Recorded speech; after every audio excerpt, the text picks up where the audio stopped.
রাজ্যে দিনের পর দিন বাড়ছে চুরির ঘটনা। বেশিরভাগ ক্ষেত্রেই নেশাখোর যুবক নেশার টাকা জোগাড় করার জন্য চুরির ঘটনার সাথে জড়িত হচ্ছে।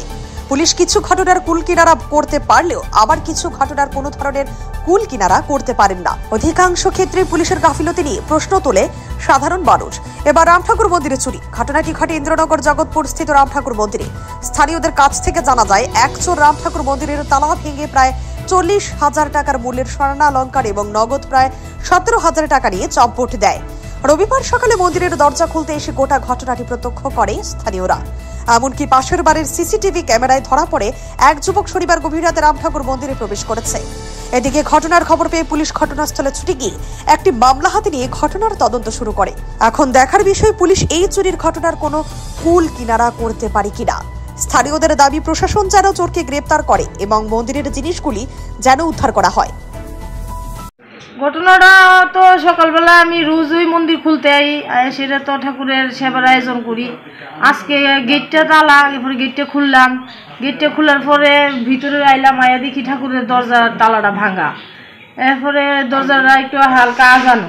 এরপরে আমি খুললাম, দরজাটা খুললে দিই ঠাকুর ঘরের পুরা সব সামগ্রী লন্ডভন্ড। এরপরে ঠাকুরের সিংহাসনের ডয়েরটা খুললে ঠাকুরের গয়নাটি নিচে গা। এরপরে প্রণামী বাক্সের তালা ভাঙ্গা, টাকাটি নাই। এই যে গয়না ছিল মানে কিরকম টাকা হইল? গয়না প্রায় 40,000 টাকার গয়না আছে। ক্যাশ টাকা কত আছিল? মানে প্রণামী বাক্স ছিল 16-17 টাকার মতো আনুমানিক। আপনি সকালে কয়টার সময় দেখছেন বিষয়টা? আমি ওই 6:30 নাগাদ আইছিলাম আর কি। অন্যদিন যে সময় আই আজকে সেই টাইমে আইছি। কি মনে হয় মানে কখন চুরিটা হইতে পারে?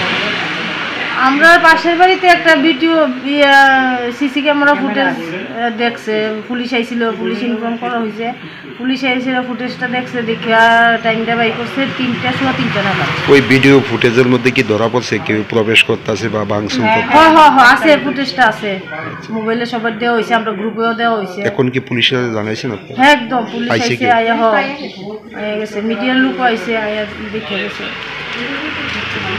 কি কইবেন একটা ঠাকুর মন্দিরে এরকম ভাবে? একদম এটাই আমরা প্রশাসনের কাছে কইতে চাই যে এই মন্দিরে যে এইসব চুরি টুরি হয়, এটি তো খুব আন্তরিকভাবে আমরা দুঃখিত। এটি একদমই সহ্যকরণের মতো না, খুবই কষ্টের। সবারই একটা শান্তির জায়গা, এই জায়গাটা যদি এমন হয় এটা তো একদমই মনে কষ্টের ব্যাপার। কোন ঠাকুরের আশ্রম এটা? আমরা এটা জগৎপুর রাম ঠাকুর সেবা মন্দির। Bureau report, CNA TV. CNA TV, channel for news and entertainment.